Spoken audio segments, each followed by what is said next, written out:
Bonsoir et merci d'être avec nous dans votre émission Question première. Ce soir, nous parlons culture et patrimoine avec notre invité Michel Madot. Bonsoir. Bonsoir. Alors, vous êtes le président de la commission culture et patrimoine au conseil départemental et qui est également conseiller départemental de BMAO. Oui. Alors, Michel Madot, on a beaucoup parlé de la culture, notamment pendant le Covid. Aujourd'hui, c'est un peu fini le Covid, même si ça revient brièvement, on va dire, ici. Comment se porte et comment on s'en sort pour le secteur culturel? On s'en sort une certaine reconstruction. C'est vrai que pendant 2 bonnes années, on va dire, le monde culturel était mis à mal. Bon, la crise, qu'elle était sanitaire ou même politique ou sociale, j'ai envie de dire, il y avait une réalité, c'est-à-dire qu'on était obligé, nous, le monde culturel en tous les cas, devait se réinventer, trouver des pistes et des voies et moyens pour pouvoir faire ce qui est leur profession, c'est-à-dire l'art, la culture, quel que soit leur instrument, leur métier réel. En tous les cas, il fallait se réinventer en termes d'artistes et nous, le souci de la collectivité était comment permettre aux acteurs de pouvoir trouver ce nouvel essor, comment permettre l'exposition, la diffusion. C'était pas spécialement évident, il fallait reconstruire, mais en tous les cas, s'il y a eu une réalité, c'est qu'il y avait vraiment ce besoin d'art et de culture pendant cette période trouble. Et je pense qu'on a fait au mieux à la sortie de la crise avec divers procédés. Malgré les mécontentements, la colère de certains artistes? Oui, mais c'est normal. Mais nous sommes aussi dans un pays où la culture est surtout sponsorisée par les institutions, par les forces publiques. Donc c'est peut-être là qu'on devrait s'interroger aussi, voir comment on peut faire intervenir le mécénat ou autre. On ne peut pas tout attendre d'une collectivité ou des fonds publics pour pouvoir faire émerger la culture et autres. Donc les choses s'articulent différemment maintenant. Nous avons, à la sortie de la crise, mis un dispositif, région et département, pour pouvoir accompagner les artistes sur un petit pécule, pas grand-chose. C'est une petite somme de 3 000 € par artiste. Et on a pu accompagner ces artistes sur un certain nombre de critères qu'ils présentaient. À la sortie de la crise aussi, nous avons proposé les créations hybrides, des résidences artistiques, où 10 artistes par site, c'est-à-dire chaque année 50 artistes, mais proposaient une création sur un site. Donc et après, il y avait des restitutions. Donc je veux dire, ce sont toutes disciplines confondues, ce sont les astuces, en tous les cas, qu'on a pu mettre en place pour permettre au milieu artistique de pouvoir se développer, reprendre goût à la diffusion, reprendre goût à l'expression scénique et faire leur métier, faire ce qu'ils savent faire, c'est-à-dire l'art et la culture, quoi. Alors, vous parlez d'expression scénique, justement. L'absence du Centre des Arts, qui tarde un petit peu à venir dans ce grand concert, sans jeu de mots. Est-ce que vous sentez ce manque?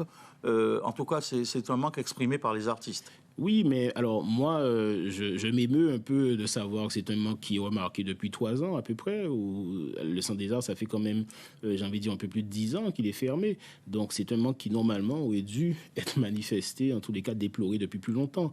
Mais c'est une réalité. Nous avons trop peu de grandes scènes, voire je crois que c'est la seule scène qui peut proposer 1200 places ou 1300 places assises. Alors il faudrait qu'à un moment, vraiment, qu'on ait un discours franc, toutes les collectivités, ainsi que le PCI qui est aux commandes pour la gestion de cet outil, et qu'on puisse savoir dans quelle mesure on réhabilite le Centre des Arts, on le rénove, mais surtout, je crois que la vraie question aujourd'hui, elle est sur le fonctionnement de l'outil. Donc, il y a un business plan qui doit être fait, qui doit pouvoir rassurer les investisseurs, les collectivités, pour dire le nouvel outil renaîtra à telle période. Voilà la conception, voilà les assurances que l'on peut avoir au niveau financier pour le fonctionnement de la structure. Il ne s'agit pas de s'endetter, d'avoir un outil qui ne sera pas rentable de fait, et auquel cas, après, nous aurons des comptes à rendre aussi, quoi. Alors, il y a le centre de Robert Loison au Moule qui fonctionne plutôt bien. Il y a d'autres petits centres encore communaux. Mais on a l'impression que l'absence du Centre des Arts n'a pas forcément joué dans l'équilibre du territoire. Par exemple, la scène nationale n'a pas vraiment profité de ça. Et je pense qu'il y a un vrai travail aujourd'hui à faire sur un schéma départemental, tout simplement recenser les différents lieux sur le territoire. Et en visite à bonne Cochidomidouette. Bon, nous pas ni Centre des Arts, mais en attendant, on a divers lieux, des salles de 300 places, 400 places, 150 places, 180. Je pense par exemple à Tarère, je pense à la salle locale à Bémao, le ciné-théâtre du Lamentin, on a l'Archipel, on a d'autres salles plus modestes, une centaine de places à Capesterre, le Majestic, on a la Rotonde. Donc, il nous appartient aujourd'hui de faire ce schéma, cartographier réellement tous les lieux d'expression scénique, de diffusion, et voir dans quelle mesure on peut les faire travailler dans l'attente. Il y a le MACT aussi à 250 places à peu près, dans l'attente de la fameuse renaissance, sans jeu de mots, du Centre des Arts, quoi. Alors, en cette fin d'année, on parle beaucoup de traditions avec Noël, etc. Oui. Est-ce que vous avez le sentiment que nos traditions sont un peu sauvegardées, conservées? Modifié, on n'échappe pas à la mondialisation. La Guadeloupe, c'est un petit pays, donc à vrai dire aussi, on n'échappe pas à tout ce qui se passe dans le monde. La culture, le patrimoine, ce sont des choses qui sont assez mouvantes parce que ça subit les influences, les générations changent, on absorbe comme des buvards aussi ce qui se passe à l'extérieur. Pas plus en Guadeloupe qu'ailleurs, mais les générations changent, les choses bougent, mais quand même, il y a certaines choses qui sont immuables. Noël, certaines valeurs, certains moments où on se retrouve ensemble, où on festoie ensemble, et j'ai envie de dire que par rapport à ça, les chantés Noël ont repris, peut-être pas dans la forme d'antan, en 30-40 ans, où on était passé des cases en cases. Maintenant, c'est devenu un vrai business, les chantés Noël, où les groupes ont déjà leur planning fait, déjà dès le mois de novembre, mais ni des bitins qui pas qu'à changer, selon là où il est en Guadeloupe, selon famille, selon éducation à des ou trois mounes, des bitins qui pas qu'à changer, ni des manifestations que nous ni qui toujours à Quimbé, quoi. Alors, accompagner, valoriser, transmettre, c'est un peu votre mission de culture pour le rayonnement du territoire. Quelle est votre stratégie pour que cette culture, ce patrimoine soit accessible à tous, y compris aux démunis? C'est vraiment la prérogative du conseil départemental en réalité. Alors, déjà d'une part, à travers le schéma de l'EAC, l'enseignement artistique et culturel que l'on doit promouvoir, j'ai envie de dire par là, un enfant qui est dans la zone peut-être la plus excentrée, qui soit à Anse-Bertrand ou qui soit à Pointe-Noire, Vieux-Habitants, puisse avoir les mêmes chances qu'un enfant de Pointe-à-Pitre ou des Abîmes ou de Bémao pour une pratique instrumentale. Là, c'est un vrai challenge. Ça marche pour l'enseignement artistique, ça marche aussi pour les lieux de diffusion, pour les concerts, pour les spectacles de danse, de théâtre aussi. Et là, c'est un vrai challenge pour nous de pouvoir offrir ce qu'on appelle assez maladroitement démocratiser la culture. Il faut qu'on puisse offrir les mêmes chances sur tout le territoire à la population de pouvoir accéder à l'art et à la culture. Je pense que les choses se font. Petit à petit, il y a encore ce double challenge avec la Désirade, avec les Saintes et Marie-Galante, où nous réussissons tant bien que mal à promouvoir l'art et la culture sur ces sites. Alors, la question patrimoniale aussi, elle est très importante et je pense que le liant, c'est peut-être celui-là. Sous l'axe du patrimoine, voir comment on peut rallier la population, la faire adhérer à des lieux patrimoniaux, la faire adhérer à des projets et cela, une vraie politique patrimoniale, culturelle et artistique sur le territoire. C'est un biais, selon moi. Alors, se cultiver, c'est un droit. On a le sentiment qu'en Guadeloupe, même sur la culture, l'accès au droit est un peu difficile pour certains. Oui. Est-ce qu'il y a un effort? On a le sentiment, les jeunes, par exemple, nous avons interrogé lors des débats de l'année dernière, par exemple, disaient qu'il y a beaucoup de dispositifs qui existent, mais ils n'étaient pas au courant. Alors, est-ce que vous, collectivité, vous faites cet effort d'aller vers ces jeunes? On va prendre comme exemple, je pense que vous faites allusion au Pass Culture, par exemple, qui là, nous avons des lieux qui sont affiliés au Pass Culture, où on peut accéder grâce au Pass Culture. Je pense à Sonis, je pense à l'archipel notamment. Donc aujourd'hui, je pense que davantage d'efforts, davantage de forces doivent converger en ce sens, ramener la jeunesse à ce Pass Culture. Effectivement, on parle des droits culturels, c'est une obligation de l'ONU. Donc c'est en nous servir puis ça, pour nous payer effectivement, à travers plein d'actions, même d'éducation populaire ou autre, qu'on puisse accéder quel que soit là où on est, qu'on puisse donner les mêmes chances à tout le monde sur le territoire, des espaces de réflexion, des espaces de diffusion, et je pense que les choses commencent à bouger. Ça commence à bouger. Maintenant, il faut qu'il y ait peut-être une concertation entre toutes les collectivités, à différents rideaux, les collectivités majeures, après les EPCI et les communes, mais qu'on arrive vraiment à développer une politique artistique et culturelle sur tout le territoire en tenant compte de cette volonté d'user du vecteur patrimoine pour pouvoir allier tout le monde à la cause, quoi. Alors, depuis Jacques Gillot, je le sais, l'ancien président du conseil départemental, il y avait un certain nombre de projets prévus qui ont été également réalisés. Est-ce que vous êtes toujours dans cette dynamique? Oui, les choses ont bougé. Alors, on a des événements clés tels que Fort en famille, qui, justement, quand on parle de valorisation par le biais du patrimoine, donc des lieux patrimoniaux, le Fort Fleur d'Épée, le Fort d'Elgrès. Donc, Fort en famille, c'était une action qui a été très positive, où le constat a été que beaucoup de personnes viennent visitent les forts et à travers des spectacles de grande facture, je pense à Gospel sur la colline et bien d'autres. Donc là, maintenant, on va encore plus loin en usant de tous les sites patrimoniaux. L'Aramée, l'habitation L'Aramée, par exemple. Je pense à l'habitation Néron aussi, qui est un très beau lieu. Donc là, on continue. On prend force, on prend appui sur Fort en famille et on va encore plus loin. L'action START, qui était réalisée sous la mandature du président Gillot, sera reconduite aussi. START, c'est un concours de jeunes talents, mais pas en style radio-crochet, vraiment des gens qui visent la professionnalisation dans des disciplines artistiques, des danseurs, ça peut être le théâtre, la musique aussi, et les arts visuels. Et là, il y a eu 2 éditions Start sous Jacques Gillot. Là, on veut relancer Start aussi, notamment pour l'année prochaine. Donc, ce sont des opérations qui ont marché, qui ont été très positives et que l'on souhaite reconduire. En plus, maintenant, nous avons d'autres opérations comme les créations hybrides, comme Ontiziedou aussi, qui est une opération du conseil départemental. Où là, chaque mois, nous avons rencontré un monde qui fait pour la culture, pour le patrimoine, pour l'éducation en Guadeloupe. Et on le met à l'honneur. On a commencé avec M. Ernest Pépin, il y a eu Léna Blou, il y a eu Anzala. Très prochainement, ce sera M. Nabis, qui lui aussi, à travers Vendredi Pichon, par exemple, à travers Noël Cacador, c'est des mondes qui vraiment battent la Guadeloupe en ballant et on tient à leur dire merci de leur vivant aussi. Donc là, ce sont diverses opérations.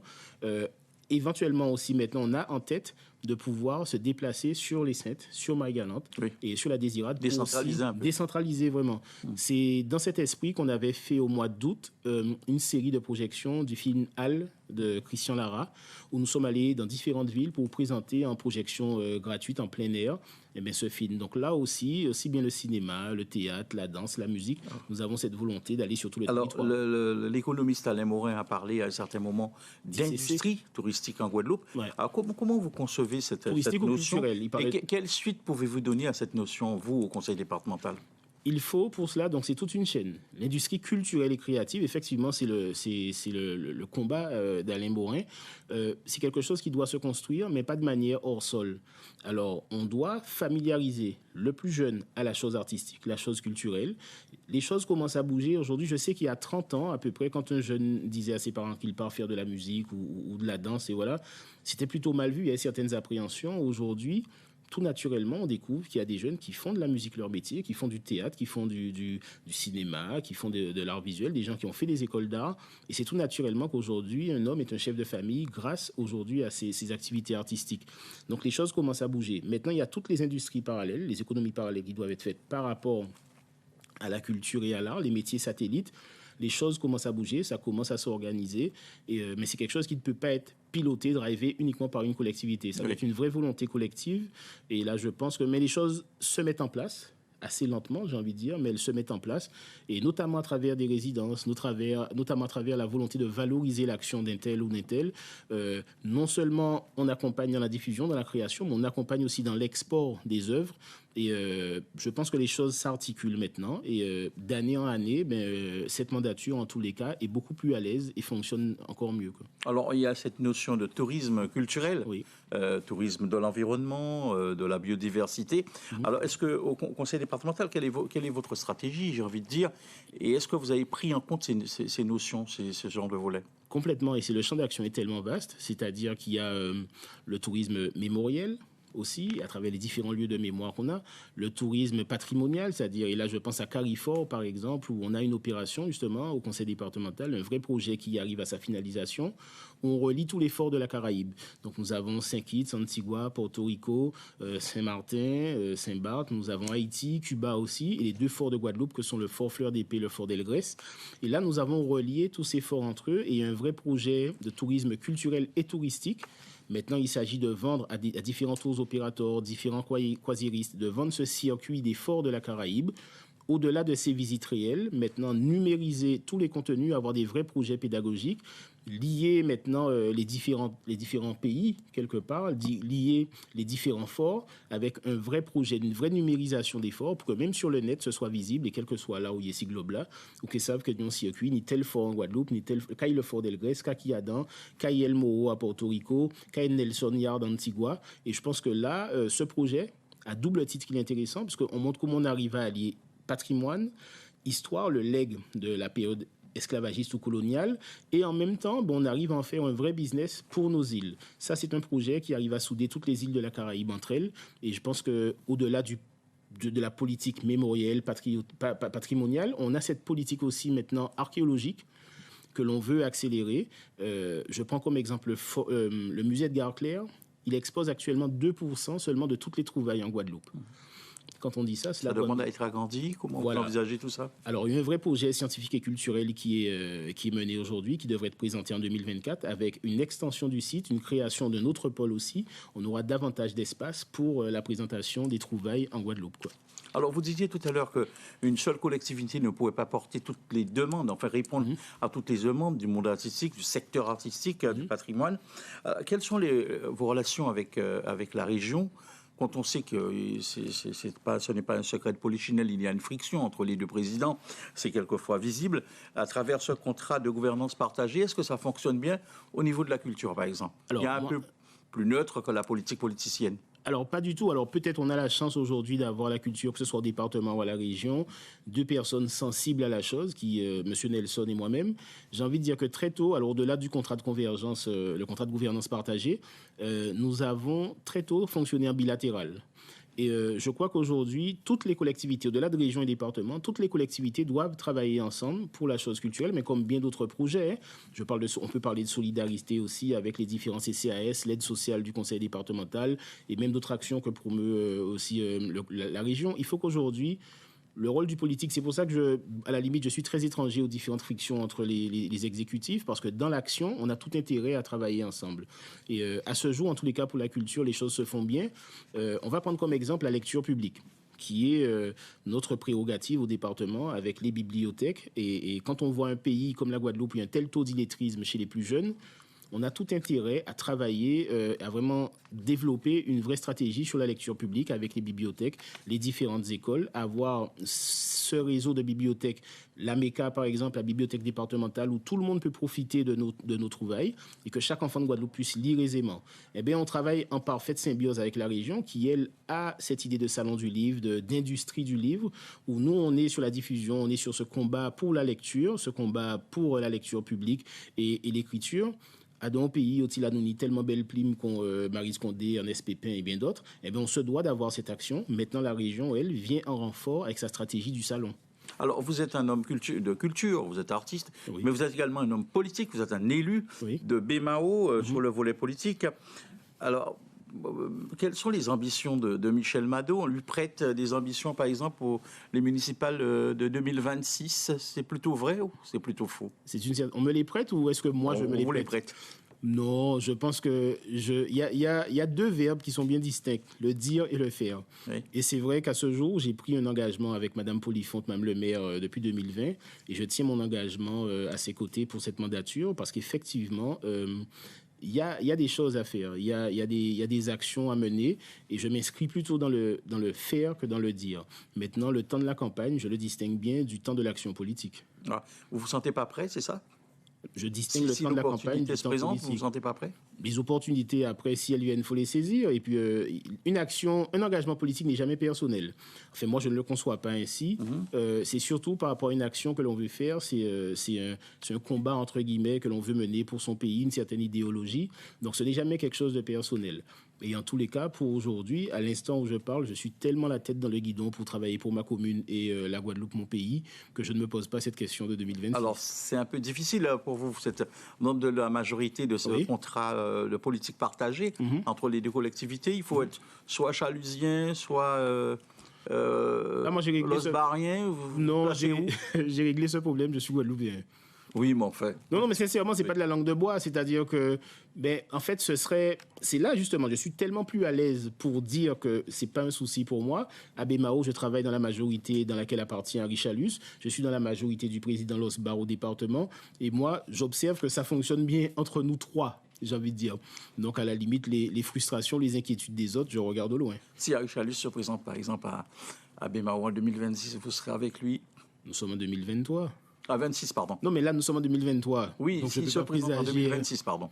Je pense que si on est en 2026, Harry se présente en 2026, je pense qu'il nous parlera à tous. Et chacun fera les choix qui permettraient, qui seraient perçus comme les plus pertinents. Moi, en tous les cas, c'est vrai que j'ai la tête dans le guidon et je suis encore loin de 2026 et des candidatures éventuelles. Voilà, en tout cas, Michel Madeau, je vous remercie d'avoir été l'invité de Questions Premières ce soir. Passez une excellente soirée sur Guadeloupe la Première. On se retrouve tout à l'heure en radio.